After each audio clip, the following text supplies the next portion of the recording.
Bonjour à tous et bienvenue dans ce nouveau numéro du magazine Journal de Rhuys.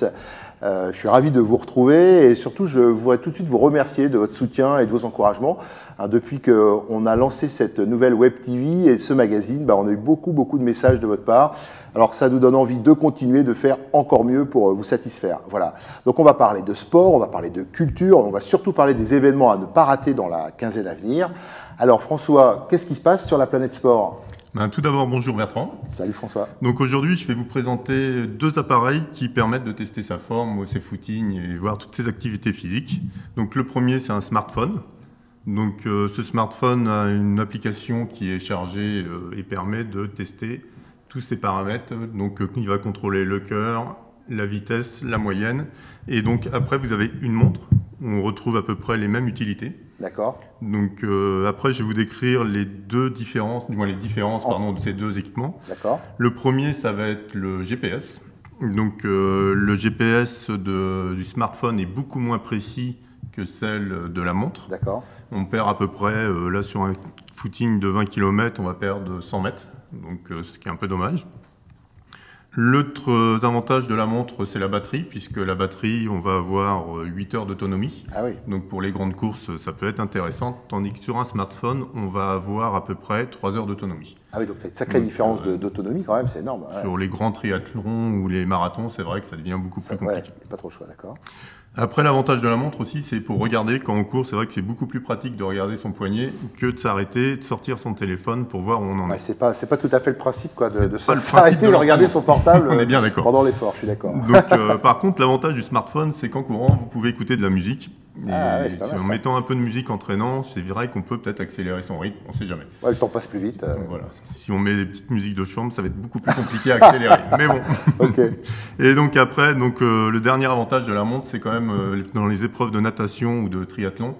La montre va bien sous l'eau, par contre le smartphone a beaucoup plus de mal à gérer l'eau et il risque de ne plus marcher en arrivant de sa course. Ouais, donc clairement, c'est sûr que si vous faites du sport qui va dans l'eau ou qui dure longtemps, il vaut mieux privilégier quand même la montre alors, c'est ça ? Absolument, on aura beaucoup moins de problèmes. D'accord. Et alors, merci François sur ce petit comparatif. Et alors, au niveau événement, il se passe quoi en ce moment ? Donc, lors de notre dernière émission, on a parlé du paddle. Donc, il y a une grosse course qui se déroule le 13 et le 14 juin, qui s'appelle le Morbihan Paddle Trophy Ouest France, et qui est très intéressant si on apprécie ce sport. D'accord, donc ça se passe comment ? Ça se déroule sur 2 jours ? Sur 2 jours, le samedi, c'est surtout des activités dans le port de Vannes. D'accord, très bien. Et je pense on va pouvoir découvrir le paddle et ainsi de suite, pour les gens qui n'en ont jamais fait. Faire du sprint aussi, je crois, donc il y a des épreuves de sprint et de l'animation. Voilà. Et donc le dimanche, il y a 3 courses, les 24 km, 12 km et 7 km. Donc la plus grande partira de Port-Navalo, la deuxième de Baden et la plus petite d'Aradon. Donc l'idéal serait que beaucoup de monde vienne la voir et s'installer sur les berges. En plus, s'il fait beau, ce serait l'idéal. Je ne sais pas si vous vous rendez compte, mais 24 km de paddle de Port-Navalo à Vannes, c'est du sport, hein, ça c'est clair. Il faut qu'ils aient quand même. J'espère qu'ils seront au courant dans le bon sens. J'imagine qu'ils ont pensé. Ce sera pas l'inverse. Parce que sinon, ils ne sont pas arrivés. Bon, écoutez, on va. Donc toutes ces informations, vous pouvez les retrouver sur leur site, c'est www.morbihanpaddletrophy.fr. Très bien. Écoute, voilà, je pense que ça a été entendu. J'espère que tous les fans de paddle seront là.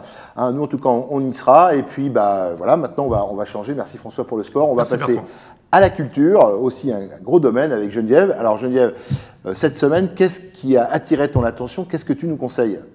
Alors, bonjour Bertrand.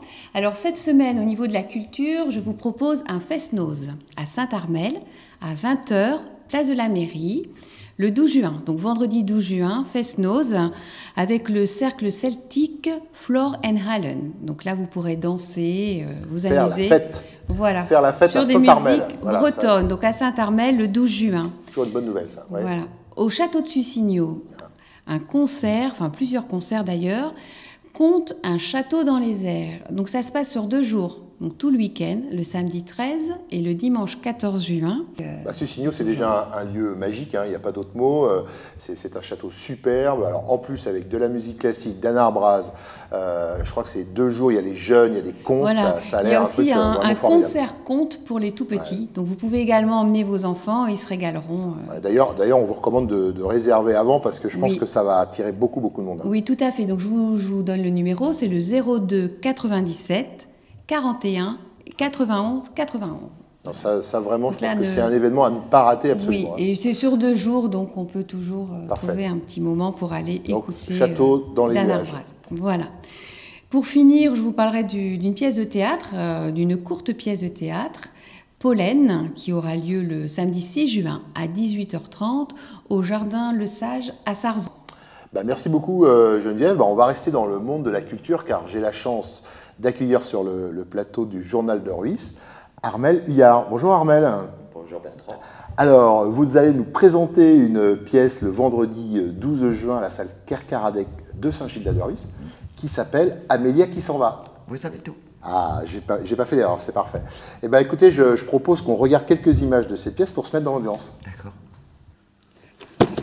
Bonjour monsieur.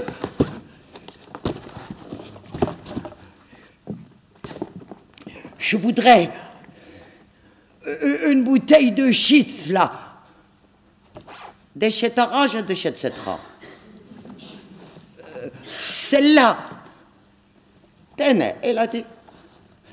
J'ai payé et j'ai dit merci monsieur. Est-ce que vous pouvez s'il vous plaît ouvrir la bouteille, jeter tout le shit et mettre de l'eau pure à la place? Ça va faire la narguilée. Il avait l'air tout bête. J'ai dit mais non, c'est pour ma Rose.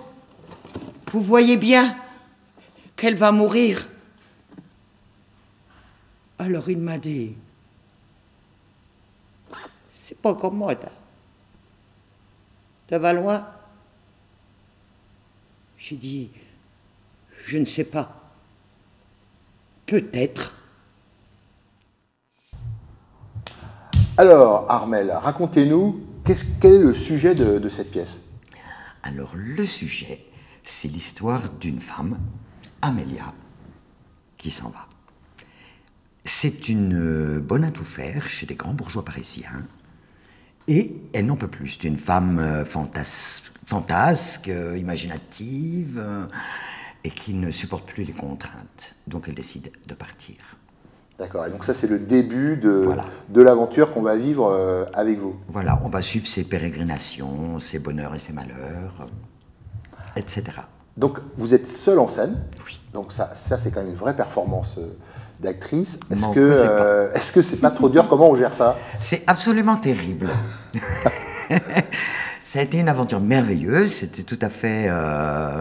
je m'y attendais pas du tout, je pensais pas dans ma vie être capable de jouer toute seule sur une scène pendant plus d'1 heure. Et puis voilà, l'occasion fait le larron, je rencontre Colette Arquet qui me dit « Amélia, c'est toi, Amélia, c'est toi ». J'ai dit « bon voilà ». Donc la personne qui vous met en scène, hein, la metteuse en scène, comme on dit, c'est Colette Arquet. C'est Colette Arquet, que les gens de la presqu'île connaissent bien, je pense, et avec qui j'ai passé, il a bien fallu 1 an avant de mener à bien cette histoire. Et voilà, c'est une aventure superbe, c'est un challenge, je suis très fier de cette histoire. J'aime beaucoup Amélia qui s'en va. Je pense qu'on a fait une belle histoire, mais la prochaine pièce, je la joue avec d'autres. Et Armelle, donc, du coup, comment s'est passée votre collaboration avec Colette? Est-ce que c'était enrichissant? Ça s'est passé comment? C'était assez extraordinaire parce que c'était très simple. Je crois qu'à toutes les deux, on a fait naître Amélia. C'était vraiment tranquille. Je ne me suis pas sentie gênée. Je pense qu'elle a laissé... On a toutes les deux laissé devenir le personnage. Colette est très patiente, très bon public, et en même temps, elle n'est pas dirigiste, c'est pas une main de fer. Et voilà, elle fait naître. C'est très, très... Enfin, merci Colette. Et comment on ressort de cette pièce? Ça nous apporte quoi? Parce que bon, nous on n'a qu'une envie, c'est d'aller vous voir. Vos spectateurs. Oui, le spectateur. Qu'est-ce qu'il va ressentir en allant voir Amélia, ce parcours, ce voyage d'Amélia? J'espère, si je m'en sors pas trop mal, du bouleversement intérieur, du plaisir, de l'humanité, de la compassion. C'est un voyage. Moi, quand tout va bien, c'est un voyage auquel on convie les spectateurs. Et voilà. Après, c'est la magie du théâtre, elle se passe ou elle se passe pas. Eh ben, en tout cas, Armelle, merci beaucoup d'être venu donc sur le plateau du journal d'Orvis. Hein, j'espère que beaucoup de gens vont venir vous admirer, partager ce voyage d'Amélia. Donc je rappelle, hein, c'est salle Kerkaradec de Saint-Gildas-d'Orvis, le vendredi 12 à 20h30. Voilà. Merci Amélia, bon voyage alors. Armelle. Merci à vous. Armelle, oui voilà, c'est déjà confondu. Alors revenons maintenant au sport et surtout aux amoureux de la voile, puisque on accueille les 6 et 12 juin le championnat européen des J24, le European Championship J24, à Arzon, au port du Croistilly, pendant 2 jours. Donc ils vont tenter tous ces équipages. On a les meilleurs équipages européens quand même chez nous, et ils vont tous tenter de décrocher le titre de champion d'Europe 2015, rien que ça. Hein. Donc ça c'est vraiment pareil, un rendez-vous important. Alors maintenant, plutôt dans la rubrique bon plan. À Sarzeau, on va avoir la bourse des vélos le 12 juin, hein, le samedi 12 juin. Alors là, l'idée, c'est en fait d'aller mettre en vente, pour ceux qui le souhaitent, leur vélo. Hein. Donc là, vous êtes accueillis par l'association Bicuries, qui va vous aider à ce que ça se passe bien, aussi bien en tant que vendeur qu'acquéreur. Voilà, et alors, petite question, Armelle, est-ce que vous connaissez le speed booking? Le speed booking. S'agit-il d'une histoire de lire à toute vitesse un livre? C'est presque ça. En fait, l'idée, c'est de présenter en 4 minutes un livre qui vous a passionné à un inconnu. Ah, d'accord. Pour essayer de le convaincre, en fait, de lire ce livre. Voilà, donc c'est ce que vous propose la médiathèque de Sarzeau le mardi 9 juin à partir de 18h. Hein, donc je trouve le concept vraiment très sympa. C'est gratuit, c'est convivial. Voilà, donc je vous conseille d'aller faire du speed booking. C'est super.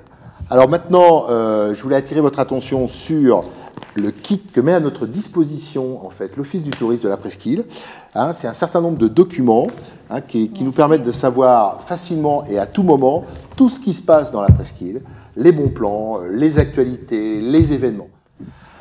Voilà, donc c'est vraiment le guide indispensable pour passer du bon temps sur la Presqu'île d'Orvis et je vous le recommande. Alors, écoutez, notre émission s'achève. Je vous incite à aller voir nos autres émissions thématiques et retrouver tous nos chroniqueurs. Merci beaucoup Armelle d'être venue sur notre plateau. On ne manquera pas d'aller voir Amélia qui s'en va. Hein, et bon vent à cette pièce. Le vendredi 12 juin à Saint-Gildas-d'Orvis. Salle Kerkaradec. À 20h30.